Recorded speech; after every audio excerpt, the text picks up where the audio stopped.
Welcome. 26th July, weekly marks. Without remaking the wheel, we're going to look at David Harvey's Grundrisse, just as a reminder, even though we've done it before, quite a while ago now. Sad to say, it's been 2 years. So we're going to do that. Part one, David Harvey, the latest or last version of David Harvey on his the release of his book on Karl Marx's Grundrisse.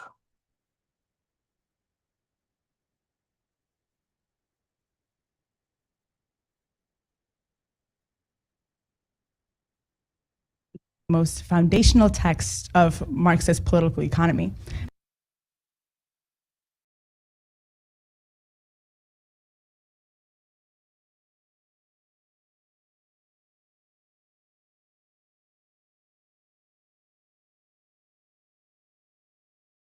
And there's nothing better than engaging in study together. So I'm really excited to have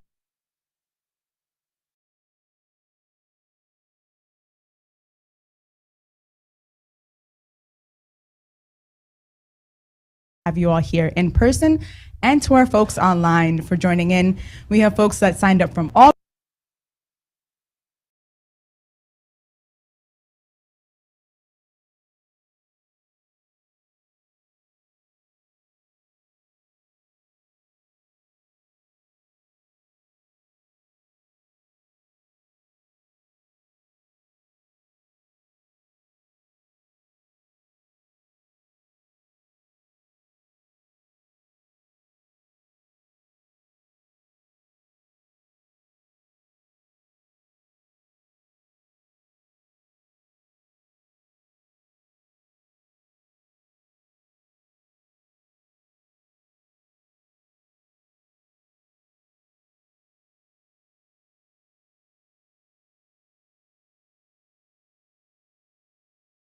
across the world. So this is really, really, really special to us. So as you see here,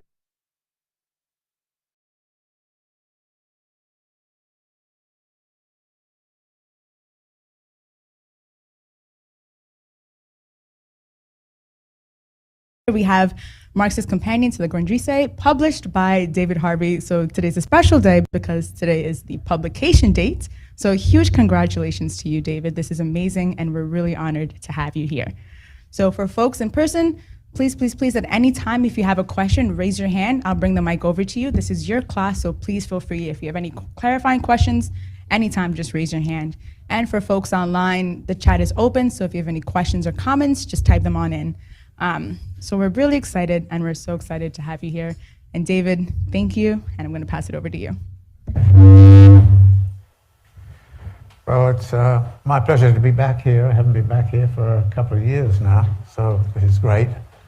And as usual, there's this slight confusion as to whether we're doing it in person or whether we're doing it on the web or what. And as it turns out, it's a rather mixed thing, so I'll probably have to talk more than I had anticipated, because the international audience will probably want to hear what I have to say as much as they want to listen to what you have to say in the debate that may then ensue. Now, the Grundrisse is a very difficult book in lots of ways. It's a remarkable book, but it's full of junk, and some of it is kind of impossible to kind of parse. And it's Marx talking to himself, and obviously he had some kind of very interesting ideas about the world, and those come out in the Grundrisse, but also other things get caught up in his pet peeves and his pet anxieties. So I think that one of the things I wanted to do was to try to produce a companion which kind of isolated certain features of the Grundrisse for much more detailed consideration.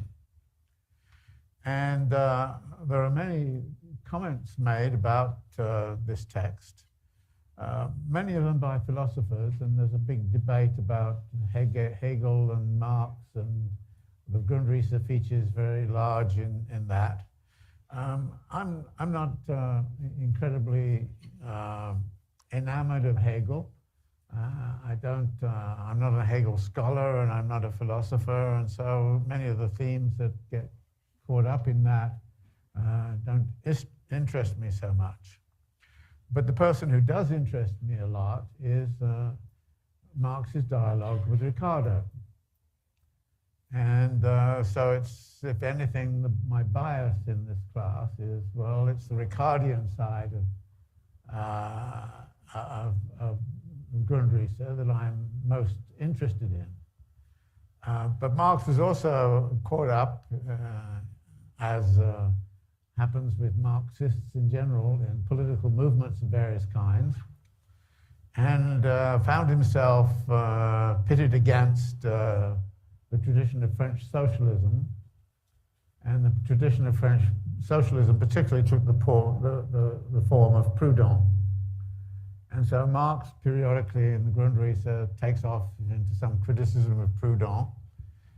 And, well, that was the text of the time. And if you're interested in it, please go off and read it and enjoy it if you can. I don't enjoy it very much. And when Proudhon comes up, I tend to kind of skip over and say, okay, get me back to the real things I want to look at, which is the base with Ricardo. And the base with Ricardo is largely established, I think, by the very specific analysis that Marx has, and what he's really trying, one of the things he's really trying to do in the Grundrisse. And I don't want to say this is the only thing he wants to do, but it is certainly one of the things he clearly wants to do, and he wants to do it in great detail. And he says this, and this is in the original edition of the Grundrisse, it's page 331. In my edition, it's X1. The exact development of the concept of capital is necessary, since it is the fundamental concept of modern economics, just as capital is the foundation of bourgeois society. The sharp formulation of the basic presuppositions of the capital relation must bring out all the contradictions of bourgeois production, as well as the boundary where it drives beyond itself. And as I say in my introduction, I anchor my reading of the Grundrisse around this problematic. How do we understand capital? What is capital? How does it work? How does it function? And Marx goes at this very step by step throughout the Grundrisse, and of course further in Capital and further in theories of surplus value. But here there is a problem of Marx's method, which I want to alert you with at the very beginning. What Marx does is he tends to approach a problem incrementally. He starts with something where he feels secure and starts to build the argument step by step. He does not like to import into that process concepts which are way, way down the line. So, for example, you will find him in the Grundrisse saying at some point, this is where interest-bearing capital comes in, but we are not in a position to handle that here.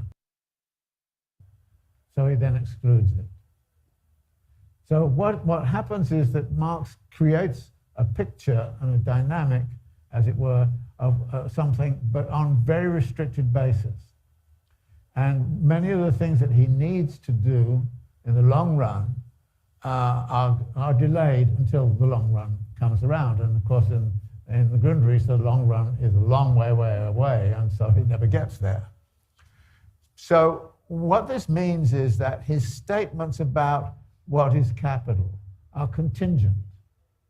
They're contingent with where he is at in his argument. If he is way down the line, he'll give you a very sophisticated answer to the question, what is capital? At the outset, he'll give you a very simple answer. And the problem I often have is people who cite Marx often cite it from some page, 50 of the Grundrisse or 100 in Capital or something like that, as if it is Marx's definitive statement. It's not. It's always a contingent statement. It's like saying, at this point in the argument, we can say, and he'll make a statement. But it's not a universal statement. It's a statement for that, what can be said at that point in the argument. So when reading the Grundrisse, you always have to be very well aware of where you are at in the argument. And that then becomes, if you like, the contingency that says, from that perspective, at that moment, Marx can say A, B, and C, and so you will get a certain argument. Now, that is all very well as a general proposition, and it's an important general proposition. The trouble in the Grundrisse is Marx, obviously sort of working late at night with lots of caffeine and all kinds of things, suddenly has a flash of insight where he goes way ahead of where he can possibly be. And these are often brilliant sort of incantations about what the world of capitalism is about and how the world of capitalism is working and so on. So he abandons his general technique. So when you're reading it, you have to recognize that when he goes off on one of these kinds of fantastic, kind of insightful characterizations of how the world of capital is really working, when he does that, it is in a sense out of line with his general approach. So this is what makes the Grundrisse so interesting to read, because you have to be aware where you are in the argument. Is this now a statement where he is actually giving you a measured kind of a measured commentary as to where capital is about and what it's about? Or is it one of those moments where Marx is kind of throwing all caution to the winds and saying, well, from where I sit, it looks like this to me. And these are some of the most brilliant parts of the Grundrisse. And as I mentioned in the text, a student once said to me after reading some of this, he said it's like these brilliant jewels of wisdom and insight that occur at various points in the Grundrisse, but they're all buried in a mud of dense and often turgid argument. So again, you've got to get used to that. And one of the things I tried to do in my companion was to put as much of the mud to one side and try to keep with the jewels and also with the argument of what is capital and how does capital work. So that is one of the things that I think you should bear in mind. The second thing you should bear in mind, and this is something that only really came to me very late, and came when I was writing the companion, because I had read the Grundrisse many times, and I'd always taken those jewels and used them in all kinds of ways. But I never actually appreciated the fact that the Grundrisse does have a structure. And it has a structure which is, again, important to reveal, to set out at the outset. So I'm going to go against what Marx does, which is to move step by step towards something, to say where Marx actually kind of ends up. Because then you can more clearly see where some of the steps that gets him to where he ends up. So the end point is terribly important. And the end point is actually contained in this idea of totality. Now, in most of the commentaries on the Grundrisse, I haven't seen much which really talks about the notion of totality. But for Marx, this came critically. And as you will see in the text, again and again, you will come up with the idea of a totality. And Marx has in mind a totality, and he's going to look at the capitalist mode of production, capital's mode of production as a totality. And that totality has within it circulatory processes and different moments. And the analogy I use is to kind of say, think of a human body. We'll say the human body is the totality of what we're going to look at. And within that human body, however, you see all kinds of different circulatory processes at work. You see the heart pumping blood around, oxygen being taken in by the lungs and getting into the blood and going around. You see gastroenterologists will be looking at the food supply and all the rest of it, and the brain, neurologists. And so the body is the totality, but within the totality, there are these different circulatory processes. And then within medicine, of course, each one has its speciality. There is cardiologist for the heart, there's pulmonary specialist for the lungs, gastroenterologist for the digestive system, neurologist for the brain, and you can go on like that. So you would say the totality that Marx is looking at and thinking about when he's investigating capital, the totality of a capitalist mode of production and capital's mode of production, that totality is something which has within it different circulatory processes at work. And Marx calls these circulatory processes moments. So you have a totality, an internal circulation, and moments within the totality. And in the same way that medicine has all those specialists, so we'll find, Marxists, there are people who are expert on social reproduction. There are those who are expert on finance. There are those who are expert on labor processes. There are those who are working on fictitious capital. There are those who are working on the state and capital. So there are specialist kind of areas. But Marx's idea all the way through is that always keep the totality in mind and always keep the circulatory processes in mind. And so what I did was to start to say, look, actually what Marx does, even in the Grundrisse, is to start to break up these circulatory processes. And he talks about, and I do this on page XV1, the circulation of commodities through exchange. The circulation of money as money. And interestingly, in that chapter, Marx talks about the circulation of money without talking about money capital. This is that tactic I'm telling you about. He's looking at money, the circulation of money, as if capital has no impact. In the next chapter, capital will come in, and so we'll start to introduce capital into the story. But the circulation of money is the circulation of money. And he wants to know what it's about. And of course, there's a great deal of bourgeois literature about what is money and how does it work. It's a means of circulation. It's a measure of value. It's a store of value. It's a medium of circulation and all the rest of it. So we have all of those things we can say about money just as money without actually introducing capital into the story. But Marx has to introduce money this way because money has to exist before capital can come into being. If capital suddenly started to try to work and there was no money, it wouldn't work. So capital needs to have, before it originates, there has to be a monetary system. There has to be a commodity exchange system. There has to be even wage labor. All of those things had to pre-exist the rise of capital. What capital does is to come along and take those elements and put them together in a new way. And so that then generates the circulation of capital. So the circulation of commodities through exchange, the circulation of money as money, the circulation of the capacity to labor. Can we have that diagram up on the, I guess, oh, there we are. At a certain point, around page 400, Marx actually starts to talk about these circulation processes explicitly, and one of them is the circulation of labor. And now this is very interesting, because when you look at it, you say, this is internal to capital as a mode of production.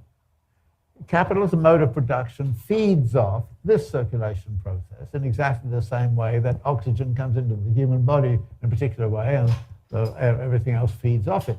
So capital feeds off the circulation of labor capacity. And you look at it and you say, let's start with the idea that the laborer wakes up in the morning in a place of residence. They get out of bed, and then the first thing they have to do is to go out and find a job. So they go into the labor market. So the first moment is the moment of the residence. The second moment is what happens in the labor market. Now, it's not the case, of course, that everybody goes into the labor market every day, but everybody who's been in the labor market knows that there's a certain kind of experience which attaches to that. There's competition going on between individual laborers in the labor market. There are all kinds of things being said. You know, laborers try to convince capitalists that they are the right kind of laborer for the job that's required. And you don't trust those Hungarians or those Irish or something like that because they're unreliable. So all kinds of things go on in the labor market, where rivals get set, individual capacities get caught up. And so you move from, you know, comfort of the bed and waking up in the morning, and you go into the labor market. And if you're successful, what happens is you actually give your labor capacity. You don't give yourself, you give your labor capacity over to a capitalist, who then takes it into the realm of production. So we then find the laborer moving from the labor market into the point of production, in which they do what it is that the capitalist says they can do, because they've sold their labor power as a commodity. And the contract of the sale is the capitalist has the right to that labor power, and the capitalist uses it in a certain to make a new commodity. So that is, if you like, the key, one of the key factors. And at that point, you're talking about a class relation between capital and labor, which dominates at the point of production. That class relation does not dominate in the same way in the labor market. It's a different experience. Now, at the end of the week, what happens is the laborer gets a certain amount of money. And then what do they do with their money? They become a money manager at a certain point. And all kinds of things can happen to them. At some certain point, the only way they could get their money was through a bank. And they had to pay bankers' fees, and they had to do all that kind of thing. And besides, when there was this credit cards and all kinds of things. So lots of things go on in the monetary sphere. And the laborers find that maybe some of the wages, hard-earned wages they got, is stolen away by the financial institutions and financial scams and all kinds of things like that. So what goes on in the world of the laborer having the money, and what goes on in terms of money power, is another moment in the circulation of labor capacity.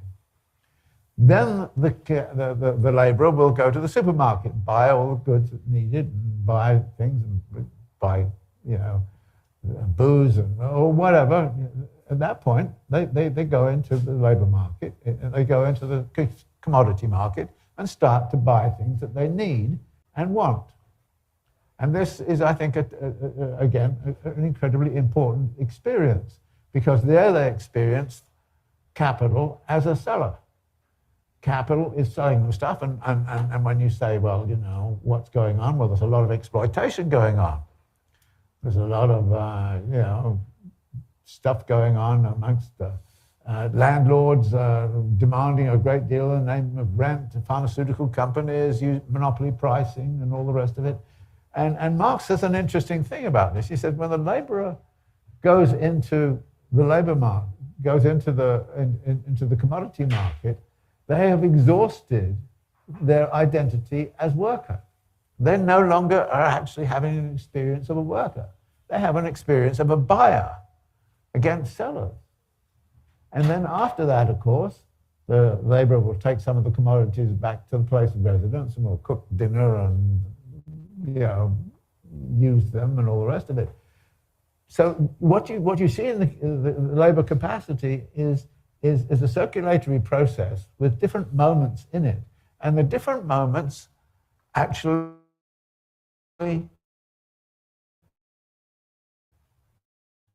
imply different experiences.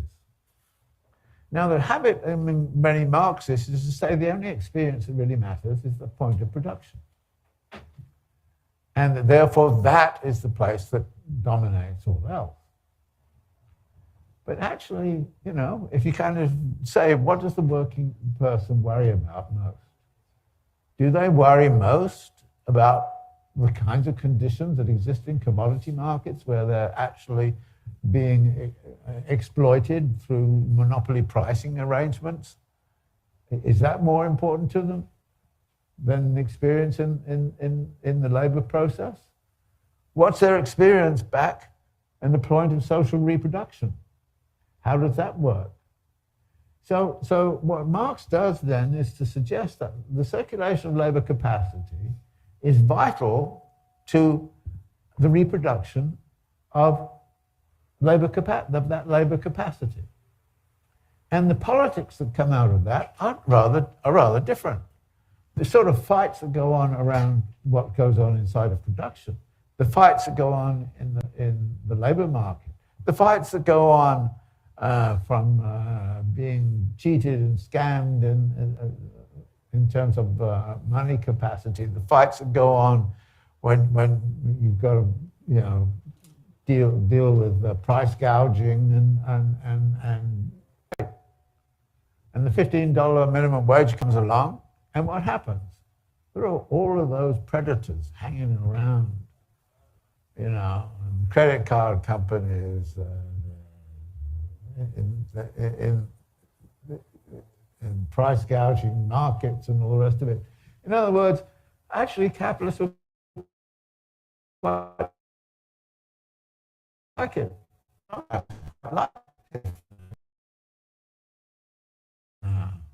In other words, when you start to look at the totality, within the totality, you start to have a rather different political perspective. And actually what you see is the likelihood that workers themselves will put up with lousy conditions of production, provided they have enough money to be able to actually go through the rest of it and get a decent living condition at the point of reproduction, right? You say, okay, I'll put up with all that sort of crap job or bullshit jobs that David Greber will call them. You put up with all of that because that gives you enough money to be able to do what you want to do somewhere else. So that you kind of then start to see that the politics of this becomes a vital question. So this is Marx talking then about the circulation of labor capacity. And at the same time, capitalists are latching onto it like leeches, both in terms of consumption and also in terms of marketing and all the rest of it. Capital will do that at the same time as capital will, be, of course, be forcing laborers into conditions of exploitation, of radical exploitation, in the workplace. Capital as a totality. You have to understand this circulatory process inside of that totality and how capital uses its encounter with this, which is the next few chapters in Grundrisse are about, how capital uses its encounter within this to actually produce itself and reproduce itself. So the circulatory processes then are going to be significant. And if we come to the next slide. And what Marx does a bit further down the line, and I'm disobeying his habit of just saying I only talk about the things that really I can talk about now. This is where he ends up. This is the circulation of capital.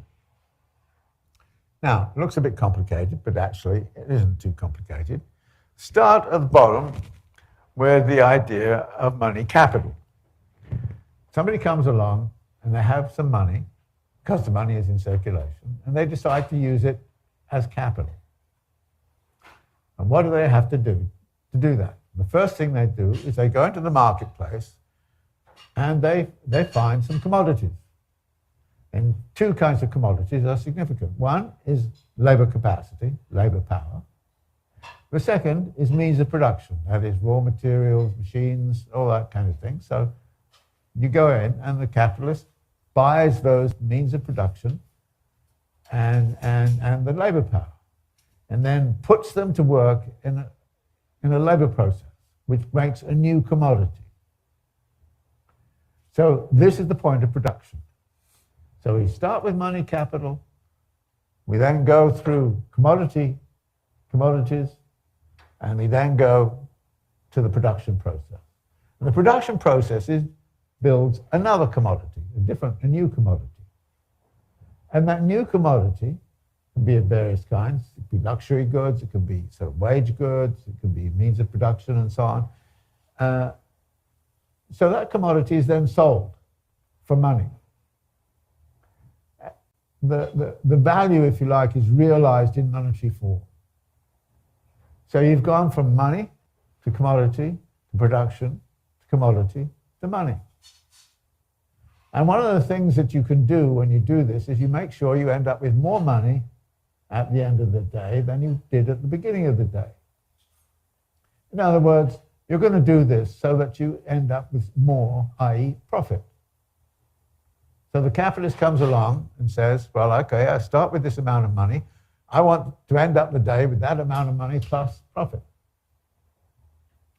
So that is, if you like, the first step. Then there comes the moment of distribution, which we're not really in a position to talk about very much because in Marx's analysis, because we haven't got to it. But the surplus or the value, which is taken in monetary form, gets distributed. Some of it goes to the state in the form of taxes.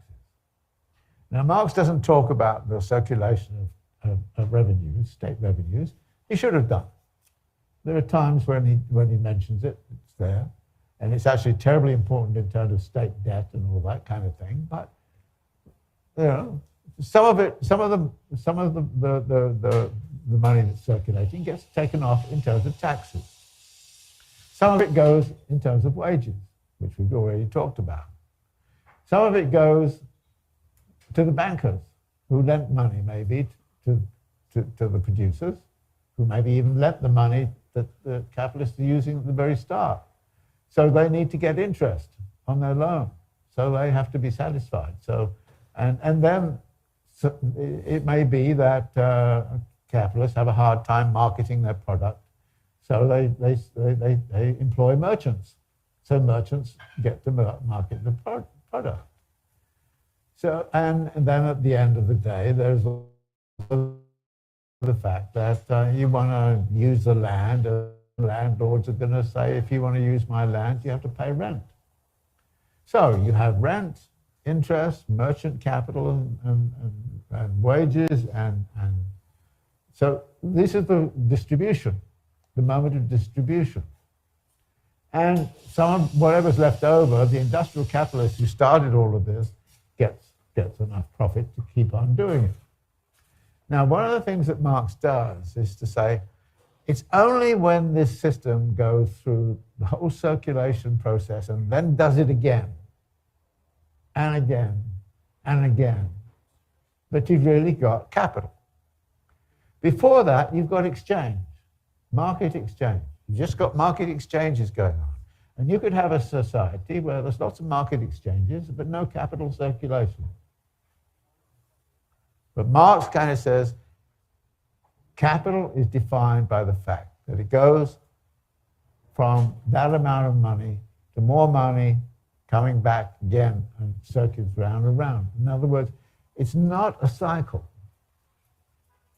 And this is it means there's more money at the end of the day. And if money is an accurate representation of value, which Marx presupposes it is, then there's more value at the end of the day than there was at the beginning of the day, and that value, that is what surplus value is about.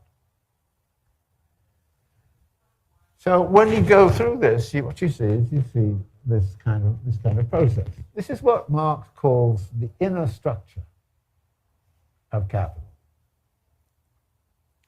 And it is what I would call the mode of production. This is the circulation process of the mode of production. And Marx spends most of his time analyzing this in great detail. But go back a minute to the human body as a totality. Yes, you can look at the human body as a totality. You can see how it's functioning and how things are supporting it. And you can see that it occasionally breaks down and dies or something. So the human body is a totality, but the human body exists in an environment.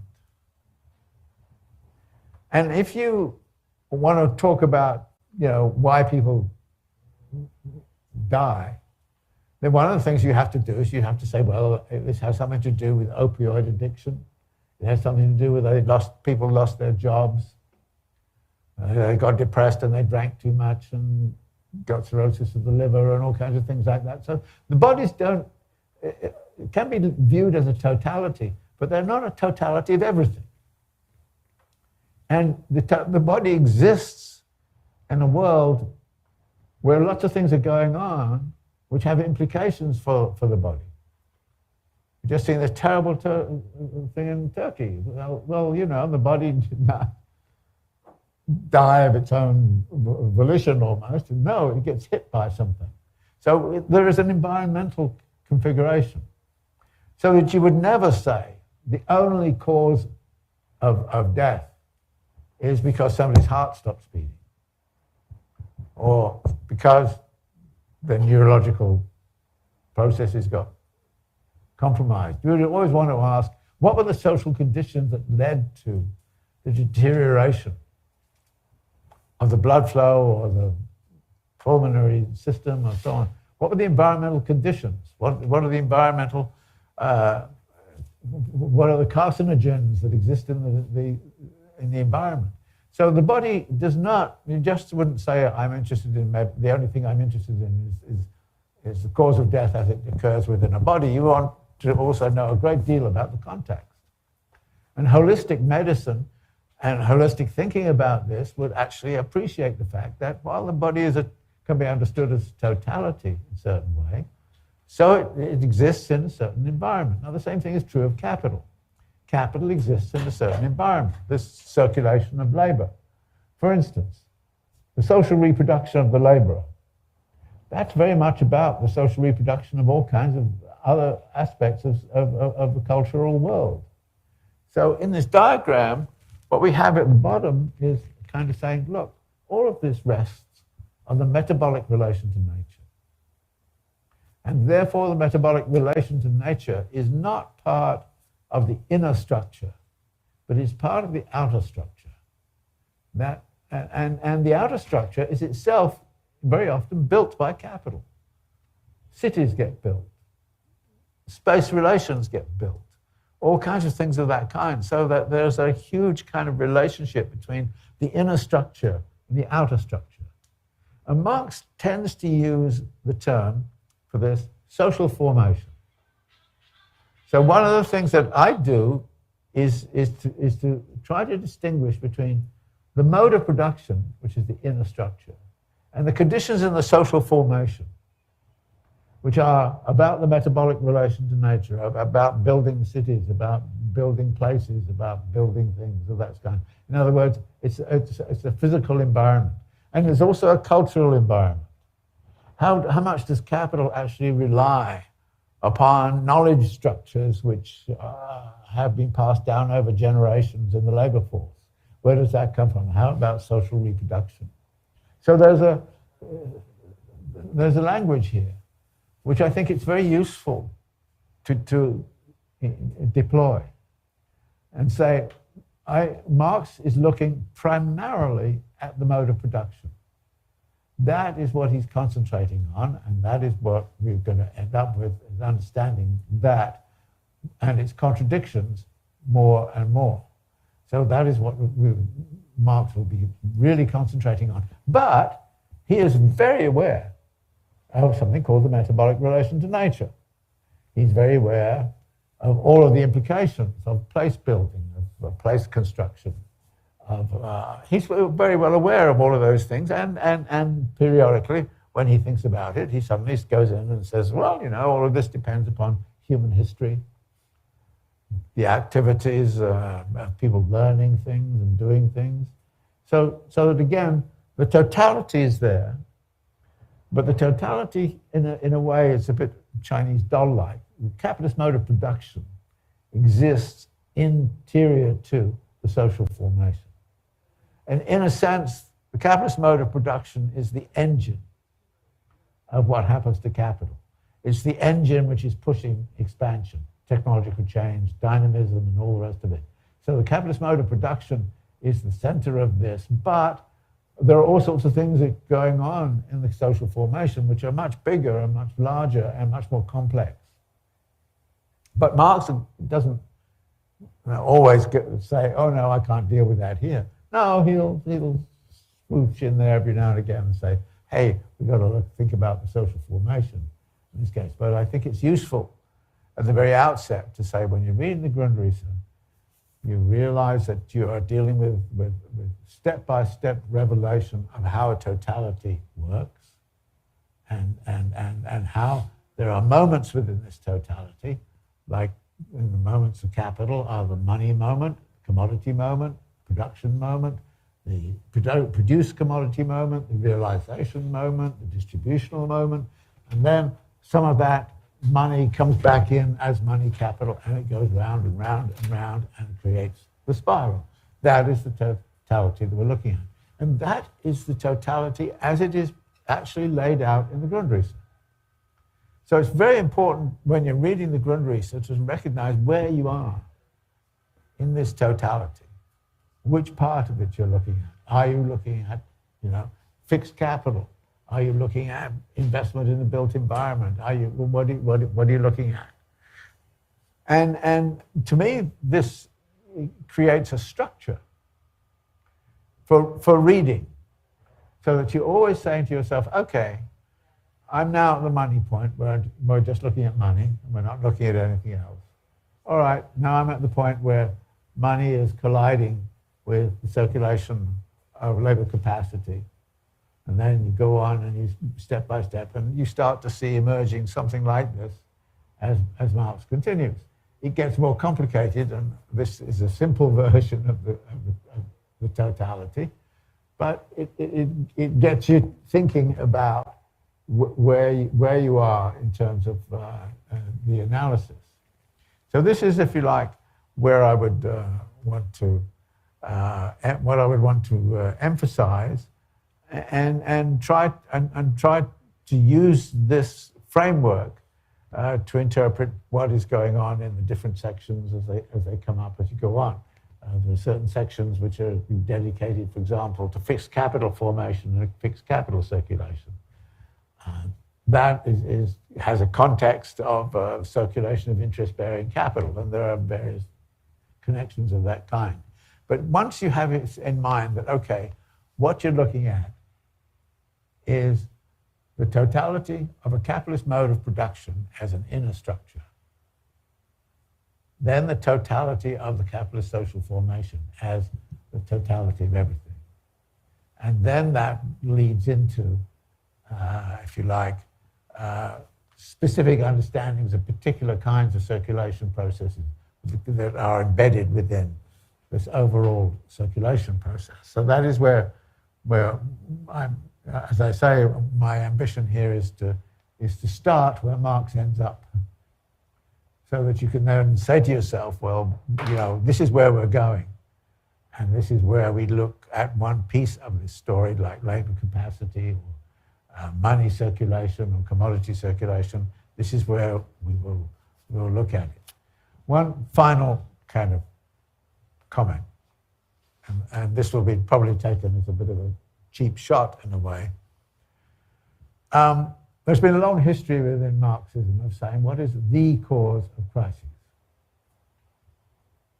And some people say it's the falling rate of profit. Some say it's overproduction. Some say it's underconsumption. Some, blah, blah. Amar Sheikh did a nice story, article many, many years ago talking about the different ways in which different theories of crises. When you adopt this framework, you actually end up with a very different kind of understanding. You wouldn't say, if I asked you, what's more important to you, your heart or your liver? And you say, well, this is a ridiculous question. It's a ridiculous question. Both of them can go wrong. and you can die from heart failure, and you can die from liver failure. And there are times when actually the same thing can be said. There are times when, and Marx talks about this specifically, each one of these transitions from money into commodity, that transitional moment is one of potential blockage and barrier. I mean, if somebody starts out with money and says, yeah, I got this idea, I want to be a capitalist. And they take their money and they go out and there's no labor market, no laborers. End of story, right? And the same is true if everybody, you go through this whole thing and at the end of the day, you take the commodity into the market and you can't find anyone to buy it. End of story. So what Marx does is to set this up in such a way that you see the continuous flow, which can encounter barriers at various points. And each one of those barriers has the potentiality to gum up the whole system. So that we don't end up with kind of saying, oh, the only form of crisis is this, or the only form of crisis is that. We ask the question, where is the primary barrier right now that is gumming up the whole system? And how does that barrier get unblocked? The body causes the other part of the body to die. You know, it's not like that at all. What we encounter here is Marx thinking about a process, and it is a process. Capital is a process, not a thing. Capital is a process of flow, and it's flowing around this system. And you have to understand that the flow can gum up at any one particular point. And one of the things which capital is very concerned to do is to make sure that all of these transition points, all of these moments, are adequately held open. So Marx kind of says capital has to leap over barriers.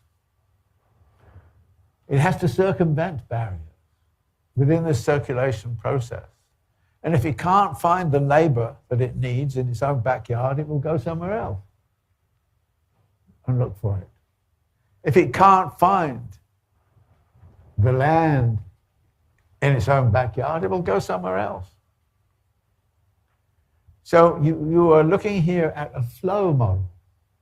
Capital is a flow. It is a flow that takes you through these different moments. And Marx is very emphatic. The continuity of the flow is foundational for what capital is about. When the flow stops, the whole thing gums up. I always recall this moment around 9/11. 9/11, everything stopped. All the flights stopped. Everything stopped. There was no flow. And all of a sudden, all of the authorities said, good God, this is the end of capitalism unless we get things started again. So Giuliani came on TV and said, get out your credit cards and shop. George Bush came on and said, get on planes and fly. Because for those 3 days, the motion stopped. And I think everybody recognized that if it remained stopped, then that was the end of capitalism, then and there. And of course, the purpose of a strike, and a general strike, is precisely to say, hey, stop. We have the power to stop. So there is, if you like, a way of thinking about this, of saying the continuity and the flow is what capital is about. It's not a thing. In economics, capital is a thing, conventional economics. In Marx's world, it's not a thing, it's a process. It's a flow. And again, Marx is going to argue in here, contra the economists, that if you cannot understand capital as a flow, you're going to get things very badly wrong. And it's the case. Every time there's a major crisis under capitalism, nobody knows where it came from and what its problem was. 2007, 2008 took everybody by surprise. I said, what the hell, how is this? And Marx has a wonderful comment when he kind of says, you know, when faced with a crisis, the economists typically say this would not occur if the economy only performed according to the principles in my textbook. And they do that. They do that, you know. They're great. My model is not wrong. Reality is wrong. You see a lot of that. There was a lot of that around in 2007, 2008. But Marx's analysis is to go, okay, we have to look at this flow. And this is very much what the framework that I want to adopt in this reading of the Grundrisse. So let me stop just here, and then we'll spend a little time going to Marx's introduction, because I wanted to spend some time talking about the general framework, so that you have that general framework in mind when you're, you know, you're down in the mud, which you're bound to be at a certain point, I'm sorry to say, but remember the jewels are always around the corner, and they shine very brightly when you get to them.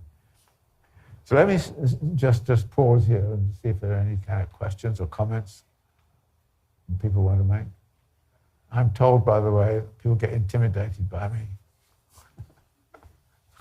I don't bite.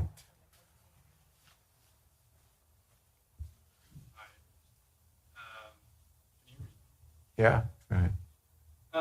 The red and the green labels are very vast in how they're defined here. Yes. Destruction of space and nature.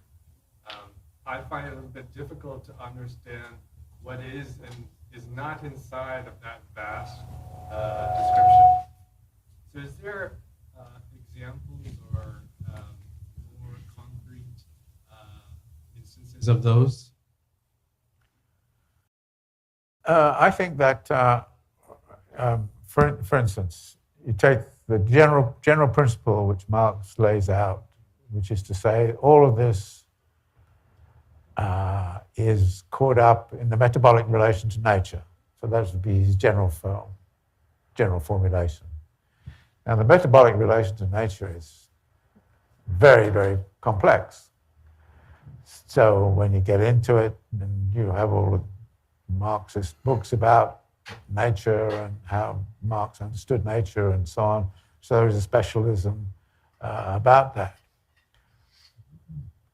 What I would do is to say, well, okay, there are certain problems which exist in the social formation, which are actively can be understood as products of what is going on in terms of the engine of the mode of production. For example, the mode of production is about growth, and it's about growth, endless growth. In fact, Marx kind of says in Capital, this whole system being a spiral is about more and more commodity production. That puts all kinds of stresses on the environment. When Marx was writing, the stresses on the environment were very local.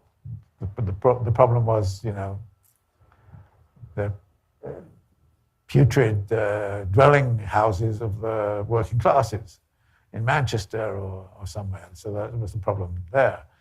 We've now got a problem of habitat destruction, and we've now got a problem of global warming and climate change and all the rest of it. So my argument would be, when you understand this and you understand the spiral form, that means you produce more and more and more. You have to extract more and more in the way raw materials from out of the bowels of the earth, so that you're going to get environmental issues cropping up in our society, which for Marx was not there. I mean, capital in 1855 was, industrial capital was confined to, a few industrial districts in Britain and the eastern seaboard of the United States and a bit of Western Europe, and that was it. So the impacts on global climate change were negative. But if you look at the kind of growth spiral and the exponential growth, what you see is that, after 1950 or 60, you're in that curve of an exponential growth, which was going like that, so that in 1950, the total output, and I'm trying to remember this exactly, was about $9 trillion. That was the total of the global economy, about $9 trillion, and it's now close to $100 trillion. It's increased tenfold. And during that time, carbon emissions went up, and during that time, carbon dioxide concentrations in the atmosphere shot up to levels not seen ever before over the last 800,000 years from all the data. So you get something like that happening, and in which case you kind of say, well, it's the spiral form, it's the problem. And yes, it's a big problem, and the same thing would be true of habitat destruction. As you destroy habitats, because you need it for agriculture and all the rest of it, so you actually destroy a lot of the species diversity on planet Earth. So those things are there. All I'm doing here is to say, well, yes, if you just say everything that's out there, but one of the things you do is you choose a particular kind of topic and say, well, are we having problems with climate change? The answer is obviously yes. To what degree are those problems of climate change due to the spiral form, are if you like, a product of the way this system works in its inner structure? Can you solve the climate change problem without altering the inner structure? That's one of the big questions. Capitalist corporations will tell you, yeah, of course we can. My view would be, no, you can't. And so the argument then goes on. What the theory does connects to the concrete kind of problem. Now, when you get into the details, the particularities, as Marx would talk about it, you'll find a great deal of variety and and it can look overwhelming. And I think I'm picking up that's the problem here. It looks so overwhelming, but you can pick a problem. Say, I don't know, use of plastics. Where did the plastics industry come from? Nobody knew anything about plastics in 1945. Invented around 1950s, became important after 1970s because they figured out how to put carbonated, enough pressure within the plastic that would take carbonated drinks. And now, of course, it's a major source of, it's a major source of global pollution. So what are we going to do about plastics? Again, you find yourself then saying, where did the plastics industry come from? Well, part of it came from the whole kind of question of how to keep the system in expansion from the 1970s onwards. So those are the sorts of things that, and I agree with you, the way Marx sends it up just as metabolic relation to nature. But what he's signaling is that you've got to go and look at it and see what the hell's going on. Or he will talk about the free gifts of nature and the free gifts of human nature. We'll talk about that. And what does he mean by that? He means the way in which capital does not pay for example, a lot of the minerals it extracts from the bowel of the earth. If it does pay for it, it pays for it because the landlords get there and charge a rent. But a lot of this is free gifts of nature. And the same thing is true of human capacities and powers. To what degree does capital actually mine cultures? And what does it do to cultures in mining them? and what does it do in ecotourism, and what does it do with cultural tourism, and all the rest of it. So there's all of those issues.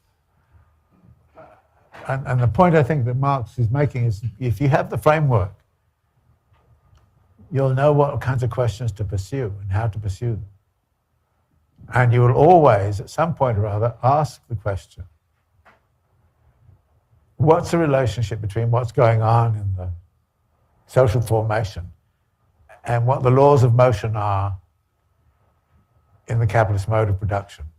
Because what Marx will do is to come up with certain laws of motion in the capitalist mode of production. And those laws of motion mean that that is what capital has to do to survive. And because capital does those things, it has these implications, for instance, global warming and so on, in the social formation, which are and can be intolerable. At the same time as, of course, it can also do things which make it more tolerable. I mean, it's not all a one-way negative street.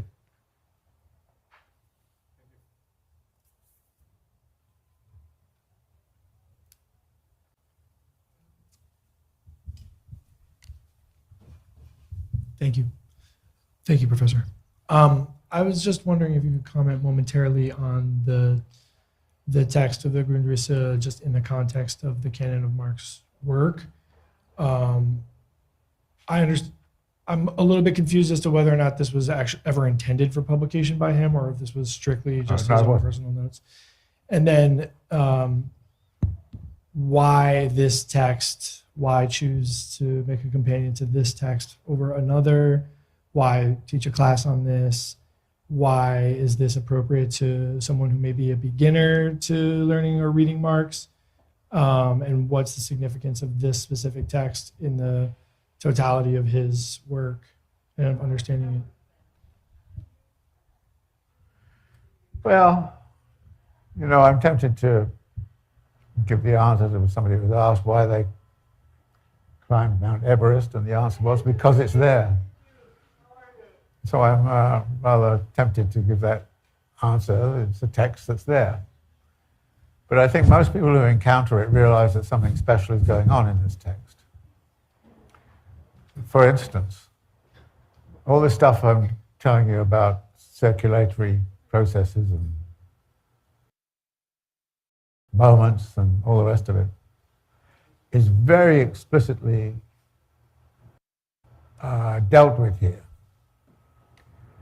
And when you go back and you read Capital, you realize how much of Capital is actually informed on that basis, but Marx doesn't tell you.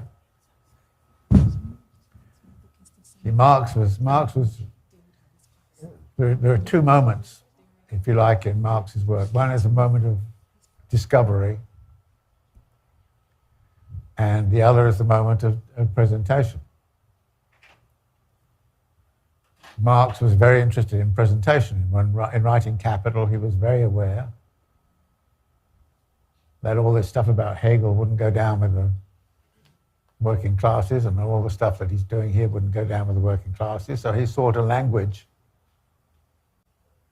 which he felt could be understood well by self-educated workers, which was his primary audience. And the autodidacts would understand what they would understand. So you read Capital, and a lot of the framework that he describes in the Grundrisse is buried. But when you read the Grundrisse and realize what he's doing, so you suddenly explain, why is it the volume 2 of Capital is all about circulation?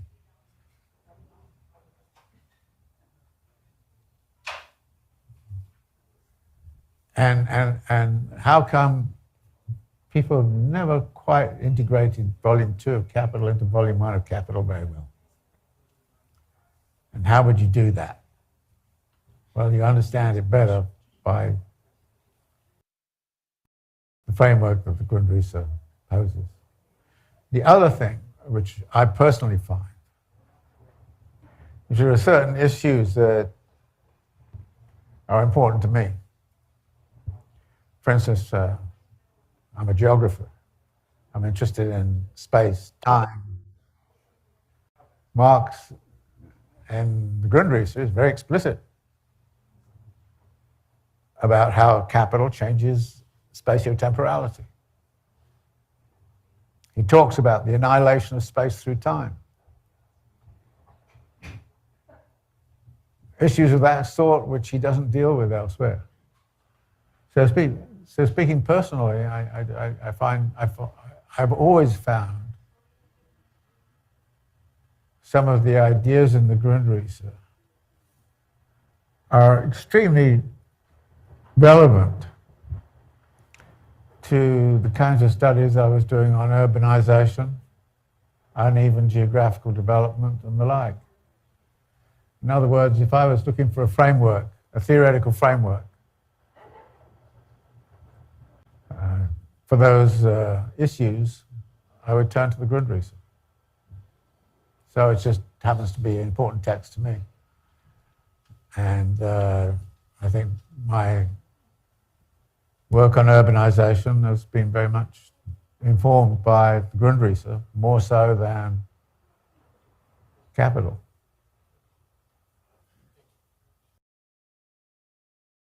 Thanks, David. Do you want to take any more questions? If there are some. But if not, I want to go on to, how's the time, by the way? It's 5:24. Okay. Okay, I want to go on then to Marx's introduction, where some of these themes, and I'm going to go to my original text. As you can see, I've well read this text. It's falling to bits.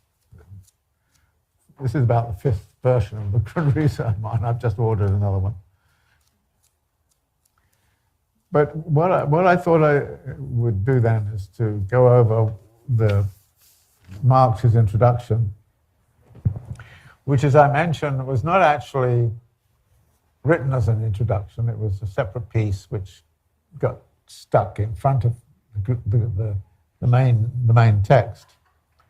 And as the translator points out, Marx himself wasn't very happy with this text. But I think it's possible to see why. And the simple answer, I think, is that Marx is trying to escape, if you like, from the clutches of Ricardo. And in some ways, in the Grundrisse, and people get mad at me when I say this, I see the Grundrisse as Marx actually struggling to release himself from the prison house of Hegelian language and from the prison house of Ricardian formulations. So, and this is rather Ricardian, the production, but if you understand that at the outset, then you can read it critically. Now, Marx starts off this with a brief comment on individualism and the individual, and how important the idea of the individual and individualism is to conservative philosophy, liberal philosophy, John Locke and all the rest of it. And the tendency in those people to regard the individual as somehow or other having God-given liberties, natural liberties, and all the rest of it. And Marx is basically saying, no, individualism came about because of a certain kind of society grew up with commodity exchange, which allowed for the formation of individual and individualism. So what people treat as a God-given right is, in Marx's view, a historical social product of the rise of a market society. And this is the theme that he takes up here.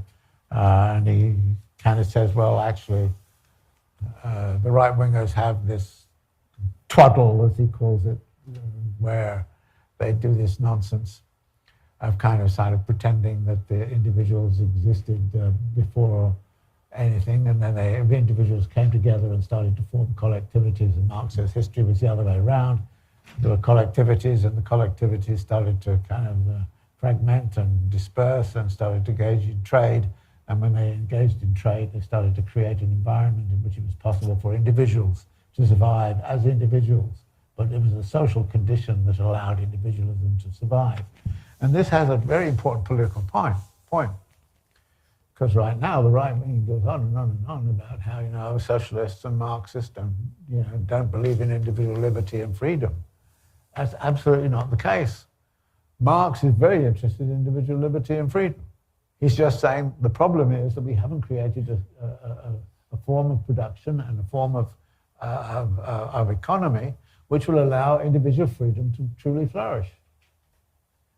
And that, you know, and this is completely the wrong way around. And this will come up again and again in the Grundrisse. And my best summary of it comes from Henri Lefebvre, because Henri Lefebvre, French Marxist, urbanist, sociologist, was once asked why he was a Marxist and not an anarchist. And his answer was, I'm a Marxist, so that one day we can all live like anarchists. And it's exactly what Marx is about. It captures exactly what Marx is about.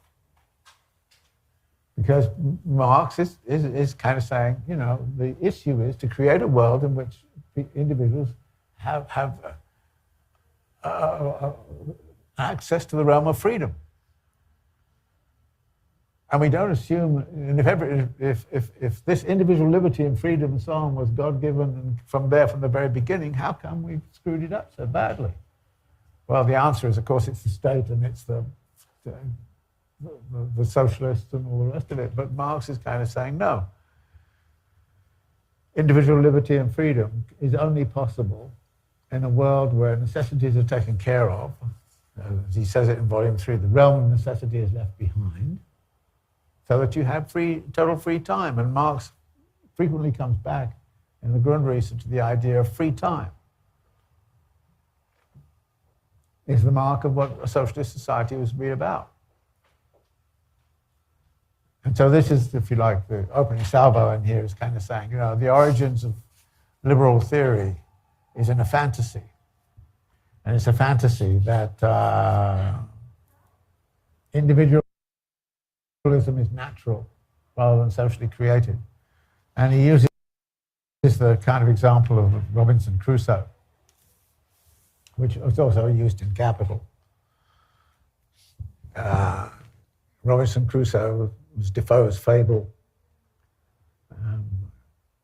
about, you know, what happened to somebody who got shipwrecked on an island and then was trying to figure out how to survive on the island and invented an economy that looked surprisingly like 18th century capitalism.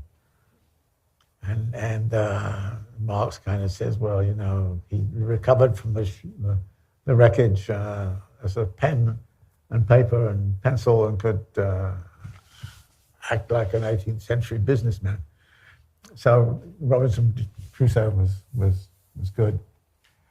A fable which many economists referred to as kind of the naturalization of individualism. Of course, Robinson Crusoe ended up finding there was somebody else on the island, which was Man Friday, who was a kind of a colonial subject, and so all those kinds of things come in. Defoe, by the way, is a very fascinating person to read on all of this, because he actually set up a whole series of novels, and I really kind of found, as I say in my version of the text, if you want to look at some of the social relations that were really going on, then you would look at some of his other novels. Now, what Marx does so Marx is doing this, and you can read about that as you want to. What Marx does is then to talk about production and distribution in general. And the issue here is this, that there are certain categories, which is, again, a theme that is going to echo throughout the whole Grundrisse. There are certain categories which actually apply to all modes of production, no matter what. For example, the category of labor, there's no mode of production that doesn't have labor of some kind going on. An appropriation of nature. So what Marx is concerned with here is to say, I want to know, his question is, I want to know what the specific qualities are of a capitalist mode of production. Yeah, okay, there's going to be labor, there's going to be appropriation of nature and all the rest of it. And there's going to be some kind of notion of possession. And he makes the point that, you know, the tendency, of course, is to say property is important, but yeah, property is important if you treat property as possession, but that doesn't mean private property necessarily. And he talks about the way in which actually historically most of the property rights were specified as common property rights, as collective property rights of that kind, the right to appropriate the natural world and engage in the metabolic relation. And so in these first pages, he kind of wants to make very clear that the categories that he's running with have a specific meaning within capitalism that they don't have within feudalism. This is particularly going to come out with the question of land rent. Land rent under feudalism was very different from land rent under capitalism. When you take something like land rent and bring it into the capitalist mode of production, it turns out to be a very different beast. But the category of land rent is still there in both modes of production. Labor is there in all modes of production. Appropriation is there in all modes of production. So there is the question of what is it that all modes of production have in common, and which can be talked about as in common, and that would include capital, because capital will have these modes. But what are the specific categories that distinguish the capitalist mode of production from socialism or anarchism or liberalism or conservatism or whatever? So this is the question he's asking. And in the course of that, he immediately comes up against some of the theorizing that has gone on. And in particular, he's very annoyed at John Stuart Mill. Because John Stuart Mill took the way that production is something which is, quote, naturally ordained, naturally set up, and that therefore there is nothing that society can do about production which is somehow or other different from what is already going on. So production was universal, and production was also natural, entirely natural. But, says Mill, distribution is not. Distribution is social. Distribution is, as he says, this is on page 87 of my version of the Grundrisse. He says that the aim is rather to present production, see for example John Stuart Mill, as distinct from distribution, as encased in eternal natural laws independent of history, at which opportunity bourgeois relations are then quietly smuggled in as the inviolable natural laws on which society in the abstract is founded. In other words, what he sees John Stuart Mill doing is disguising bourgeois relations as if they are natural, but they are relations of production, which are natural. So that Mill kind of says, no, we're just dealing with nature. And Marx is saying, no, but hidden within your account of nature is a conception of bourgeois society. You're smuggling in the bourgeois stuff in production, And of course, Marx wants to revolutionize production. He's not content simply with redistributive socialism. John Stuart Mill was an advocate of redistributive socialism, and very strong advocate of that. And it's interesting reading Mill and about redistributive socialism and what it's about. It's a bit like reading sort of Bernie Sanders or Piketty or even Elizabeth Warren today. I mean, they're very much about redistribution. And Adam Smith was about redistribution. Adam Smith was in favor of a free market economy which generated a great deal of wealth for the state. But he then said it's up to the state to redistribute it equitably. That part gets always left out of the Smithian account, because he basically was saying, let the individual entrepreneurs alone, let them get on and they'll create all the wealth, and then they'll give you the tax base on which to redistribute. So this was Adam Smith. So redistributive socialism was very much on the agenda. And it was on the agenda for one very, very simple reason, which does go back also to Ricardo, which is because of the labor theory of value. Ricardo worked with the labor theory of value. Marx takes up Ricardo's theory of the labor theory of value and modifies it in certain ways, which we may get to as we go on. Modifies it in certain ways. But the thing about the labor theory of value was it had attached to it a moral conundrum. If labor is the source of all value, which is what the labor theory of value declares, then how come the laborers get so little of it? Right? They make the goddamn value, and the capitalists steal it, which is, prudent property is theft and all that kind of stuff. So the labor theory of value, because it says in effect all value is due to the application of living labor to production, had that moral kind of conundrum attached.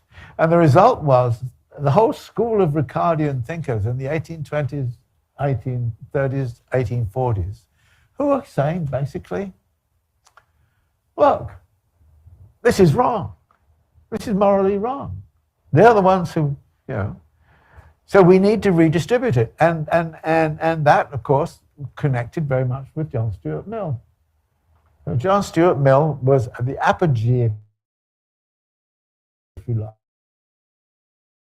of that Ricardian socialism, which, working with the labor theory of value, said labor is the source of value. We allow the entrepreneurs and everything to organize production in the way they do because that is natural and so on. But then we take the wealth that is generated and we redistribute it on an equitable basis as far as we can. So that is what we should do. That's what they were beginning to argue. Well, the capitalist entrepreneurs, the capitalist owners didn't like that. They detested the labor theory of value. So then came along in the middle of the century an alternative theory of value. And this was the value theory based on the marginal productivity of the different factors of production. The whole marginalist economics, which came in the 1850s, 1860s. And the point was to say that the value was created by the contribution of the different factors of production. And the value abundant, then that fully justified paying labor very little and paying capital a lot. Right? So the theory of value as the marginal contribution of the three basic factors of production of land, labor, and capital was very convenient to the capitalist class. Because finally now they said, well, we're getting a lot because capital is scarce. Labor is abundant. The laborers reproduce too much. There are too many laborers around. Too many workers around. You're profligate and you have too many kids and all kinds of things like that. So they ended up, abolishing the moral question after 1850. And by the time you get to 1890, everybody's forgotten about the... And of course, if you say today, the Liber theory of value is a good idea, imagine what people would say in an economics department to you. They're kind of, you're out of your damn mind. Liber theory of value? What? No, we know that was all junk. Well, it was all junk because it actually led to Ricardian socialism, and with a strong moral justification and a strong material justification. But then it got abolished by the marginalist revolution in economic theory and the explanation of value in terms of the marginal productivity of land, labor, and capital as distinctive factors of production. So John Stuart Mill then is the apogee of this. But Marx, of course, was kind of saying, well, it's not about, we've got to get away from this fact that labor is where it's at. We've got to get away from this idea that somehow or other production is natural. It's not. Production is social from the very beginning. And therefore, we have to understand its sociality and where its sociality came from. And the labor theory of value, of course, emphasized some of that. What then Marx does is to say, okay, let's look at this now. And he opens the second section on the general relation of production to distribution, exchange, consumption with the argument: it is necessary to focus on the various categories which the economists line up next to it. Now, there's a bit of confusion in what follows. Is Marx talking about how he interprets the world, or is he giving an account of how classical political economists interpreted the world? My argument would be, and this statement, when he counts it, we have to focus on the various categories which the economists line up next to it. Marx is not talking about his own views. He's talking about what the economists do. Now, this leads to misunderstandings, because what follows, there are all sorts of strange things that follows, and if you say these are Marx's views, you get him completely wrong. He's saying these are the views of the economists, and this is my critique of the views of the economists. My views are radically different, but he doesn't tell you what they are, so you don't know what his alternative views are. That's going to come at the end of the Grundrisse. And he says this. He says, okay, let's look at these different moments in the circulatory process: the production moment, distribution moment, exchange, and consumption. So he's got 4 moments there. And he then says, these form a regular syllogism. Production is the generality, distribution and exchange the particularity, and consumption the singularity in which the whole is joined together. This is admittedly a coherence, but a shallow one. Now, syllogism, hierarchical organization in which production is considered the generality. That's the John Stuart Mill position. It's distribution and exchange the particularity. So you have the generality and the particularity, and then consumption, the singularity in which the whole is joined together. Singularity is a strange word to introduce here, but what it, I think, really means is that this is the moment where everything collides and disappears, implodes. The singularity in physics is about an implosion moment. And consumption, the commodity disappears. You eat it. So it disappears. It disappears from the thing. So it's a singularity because it is the moment at the end where, okay, you eat it and it's gone. So it's the moment of implosion, if you like, of the commodity. And then he says, production is determined by general natural laws. This is not Marx, this is John Stuart Mill. Distribution by social accident, and the latter may therefore promote production to a greater or lesser extent. That is, when you distribute some of the value, as in this diagram, and if all of it flows to, say, the merchants, and none of it goes to the bankers, then that has an impact back upon the whole system. So how the distribution works and who gets what in the distribution matters in terms of this dynamic.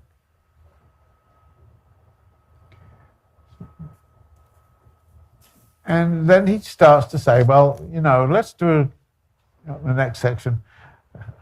Let's do an analysis of this. How do you separate production from consumption? To begin with, production is a form of consumption, right? The producer consumes raw materials, energy, all the rest of it. So production is consumption. So why are we saying there's something over here called production and something over here called consumption? That's a nonsense. There are two moments, perhaps, but they're bound together. So he says consumption is also immediately production. There's something called consumptive production and productive consumption. Consumptive production is the producers are actually consuming output. So if I'm producing car parts, then my car parts are consumed by the car manufacturer. So they are consuming what I have produced. So Marx starts to play games with all of this.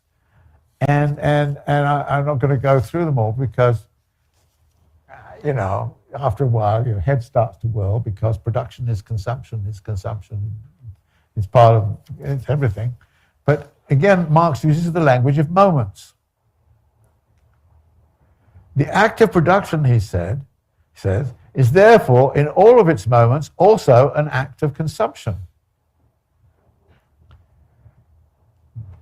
So this then goes on for several pages, and it's interesting to read because basically what he's doing is saying all of these categories which economists treat as being separate from each other actually are internal to each other. You can't have production without consumption, and you can't have consumption without production. That's a nonsense. And therefore you've got productive consumption and consumptive production and all the rest of it, these things. And he then goes on, I just want to read you a bit of this passage. Not only is production immediately consumption and consumption immediately production, not only is production a means of consumption and consumption the aim of production, consumption is also conceived as an object of production. I mean, each of them, apart from being immediately the other and apart from mediating the other, in addition to this, creates the other in completing itself and creates itself as the other. Oh, go on. You can have a lot of fun with this one. But it's about they are each other's other. And you can't, so what Marx is doing is taking the categories of classical political economy, running them together and to say, look, they're nonsense. And then he kind of says, well, it goes on further. And I'll go to the conclusion, just so that you can go back and read everything that goes on in between, because it goes on in that vein that I've already concluded. The conclusion we reach, he says, is not that production, distribution, exchange, and consumption are identical, but that they all form the members of a totality. Okay, this is on page 99.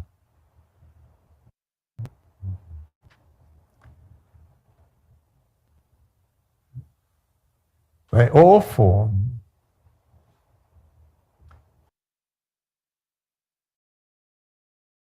the members of a totality, distinctions within a unity. The flow is the unity. There are distinctions within the flow.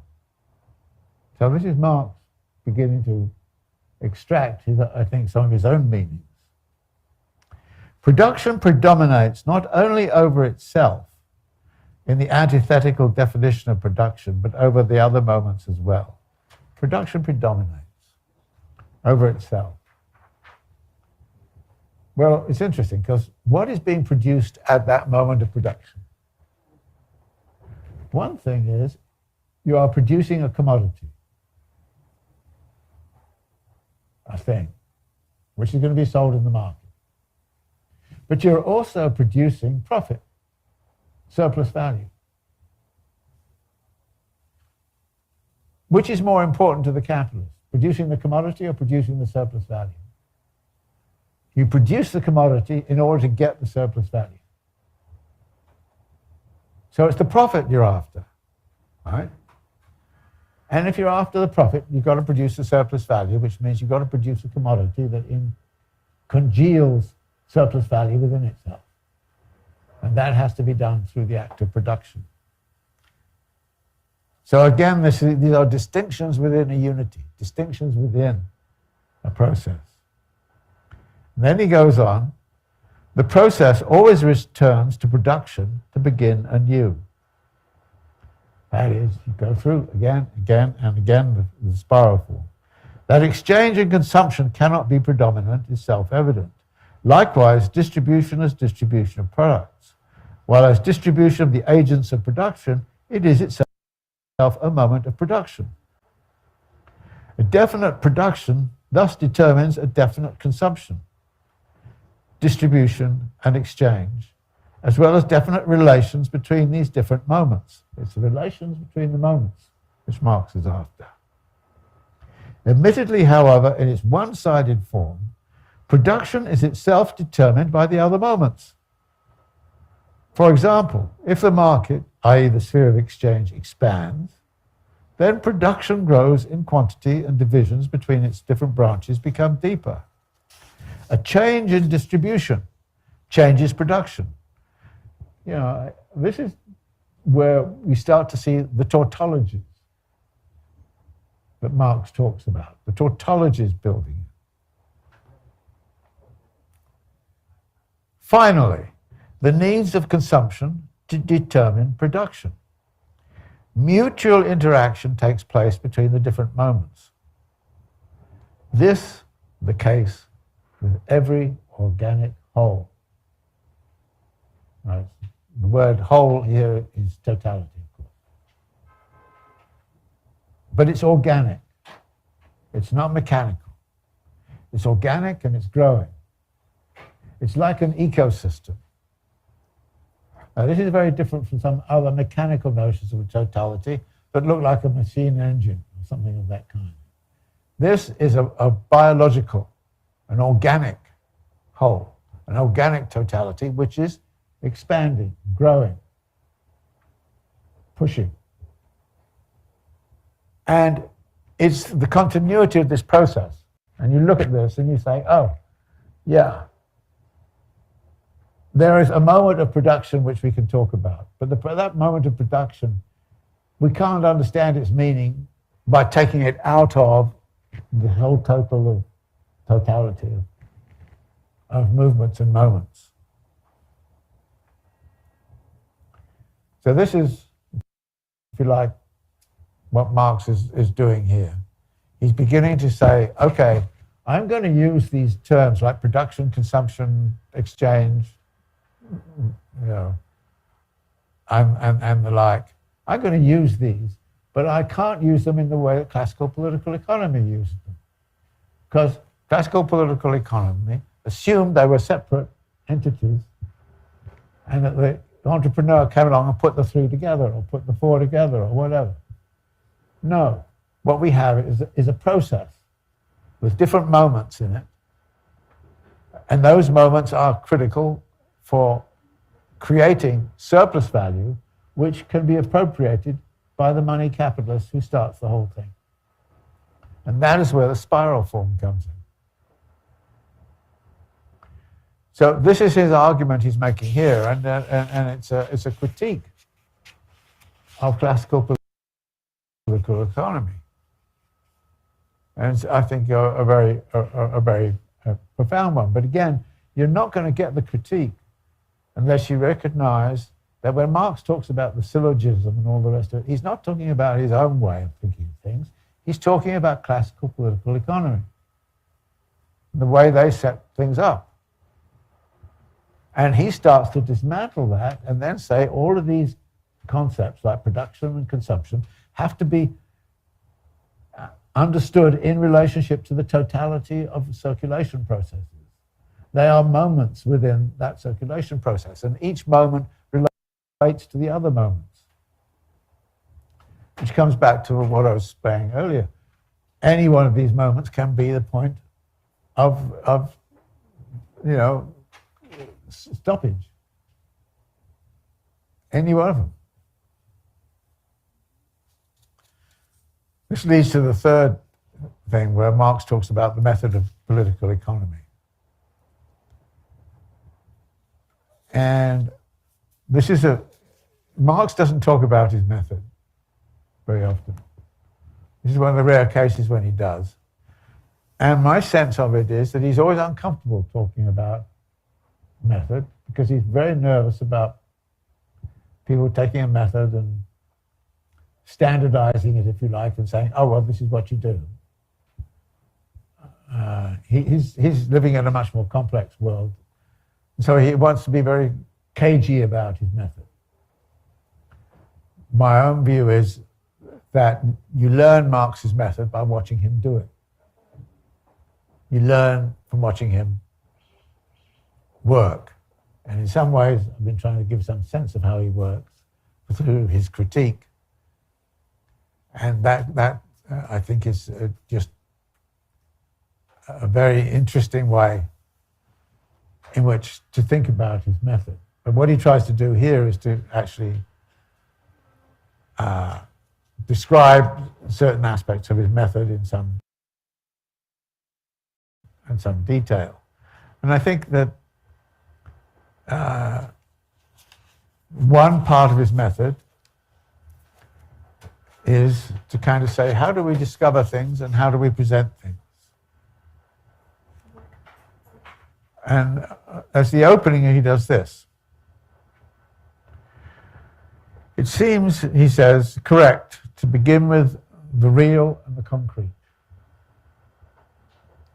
with real precondition. Thus, to begin in economics with, for example, the population, which is the foundation and subject of the entire social act of production. However, on closer examination, this proves false. The population is an abstraction. If I leave out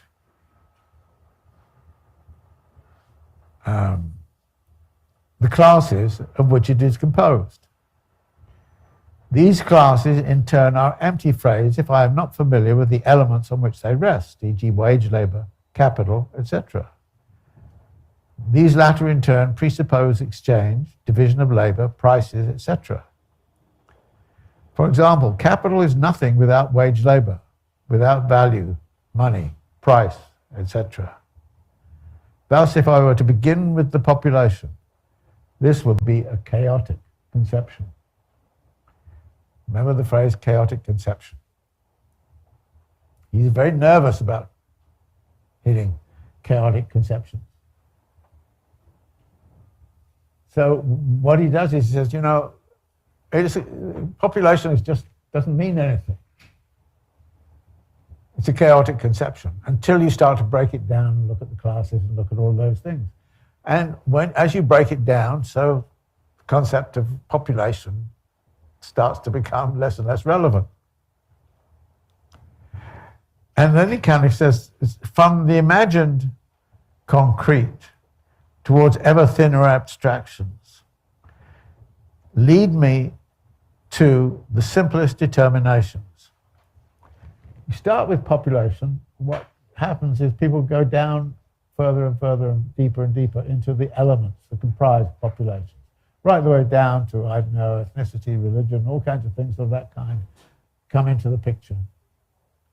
And then he says this: from there the journey would have to be retraced until I had finally arrived at the population again, but this time not as the chaotic conception of a whole, but as a rich totality of many determinations and relations.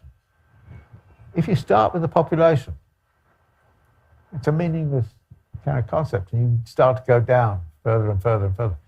Once you've got down, which is what might be called the method of discovery, you start to come back up, taking all of the concepts you've got from underneath, and you reconstruct the idea of population in the light of those underlying things which you've established through your inquiries.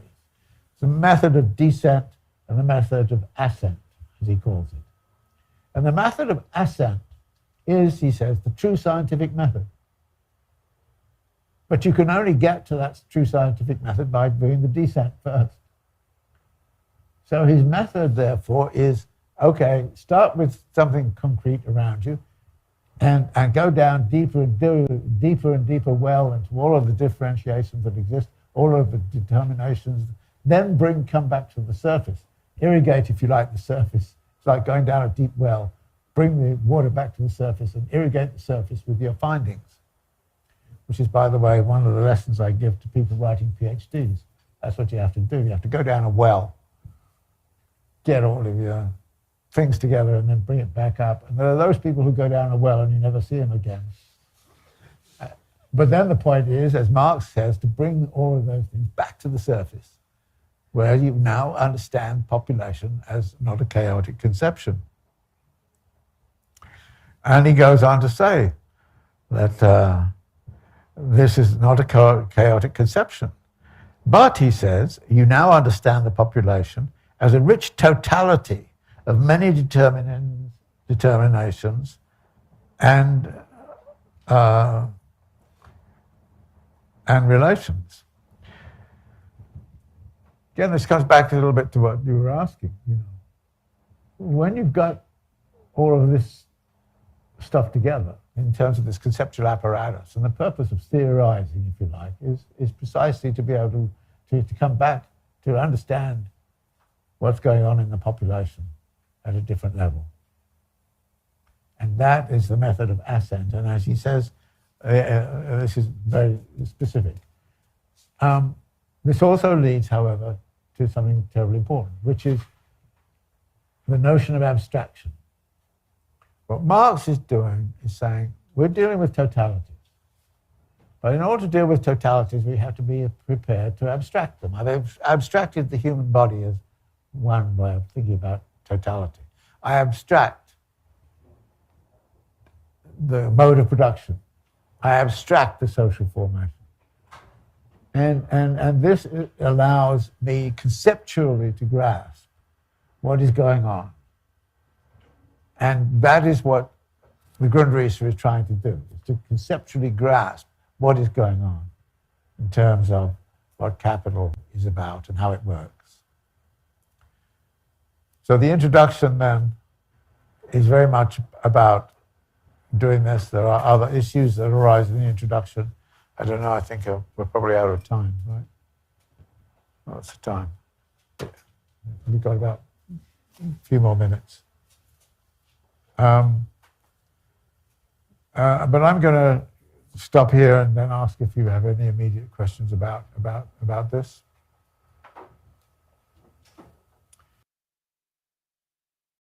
One of the things we can do is you can go back and look at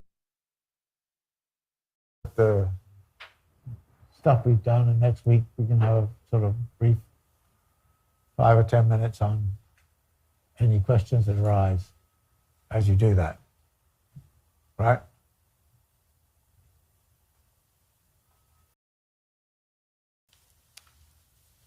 So, are there any questions?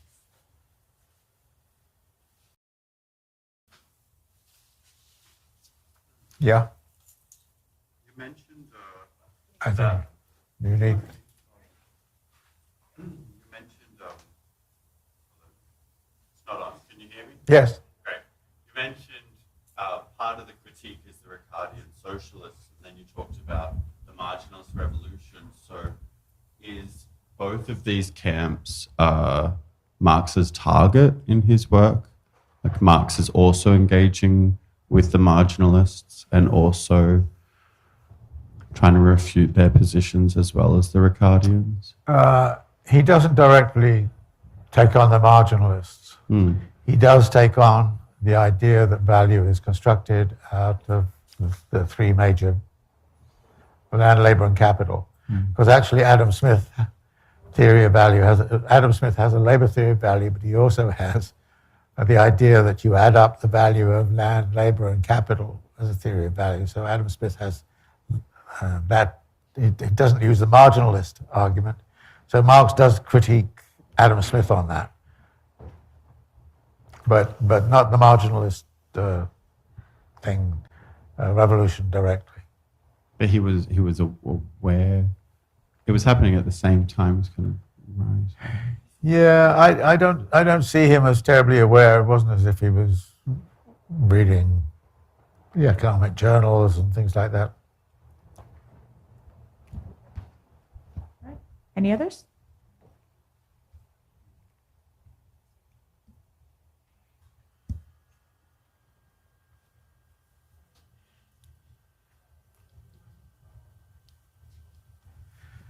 Okay, well, next week I want to go to the chapter on money,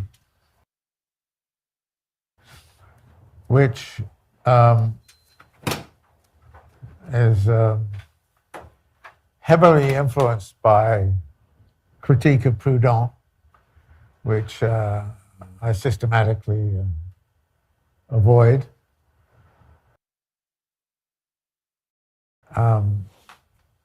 And you don't have to follow me on that if you want to get into it. Be my guest.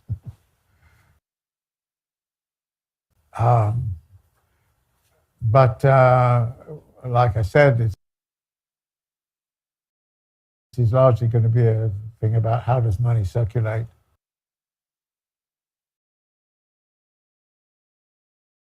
I guess.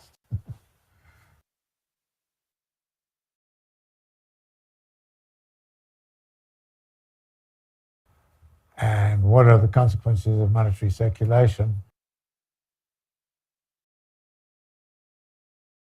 Independent and before we get to the way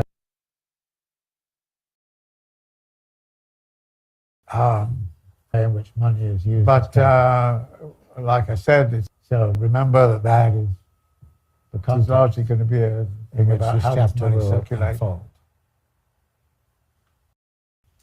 Okay. Any other questions? Yeah.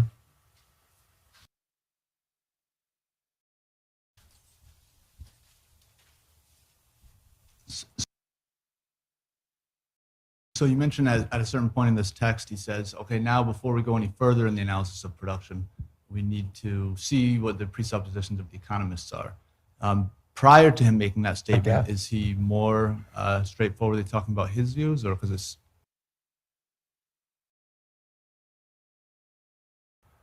And what are the consequences of monetary circulation? It seems like he's still discussing the economists even before that point, but I wonder if you think that, like, prior to that, maybe there's some point we should pay attention to that he's revealing his own cards prior to that point. Well, there is a discussion of where his own thinking runs independent of before manuscripts and some of the white texts previous. But they were not really informed by very detailed investigation. But like I said, so remember that is largely going to be a thing about how does money circulate. This was informed very much by his investigations of the Ricardian economists. So, yeah, he had some general ideas. Yeah, but like I said, they're back in the economic and philosophical. So you mentioned at a certain point in this Well, text, it philosophic says, okay, manuscript. now before we go any further in the analysis, But there he doesn't sort of we need to see what the presuppositions of the say, hey, economists I've got to are. go off and read Prior to him making that statement, guess, is he the more Guardian's, in straightforwardly any talking detail. about his views, We or decided this? to do that somewhere in the 1840s. And what are the consequences of Seems like he's still monetary discussing speculation? the economists even before that point. But I Develop his wonder own ideas through a critique. if you think that, like, And I think again, prior to that, maybe there's some point we should pay attention to that he's revealing his own there's an cards. interesting sort of question of how much he's critiqued. Well, there is takes away. a discussion of where his own thinking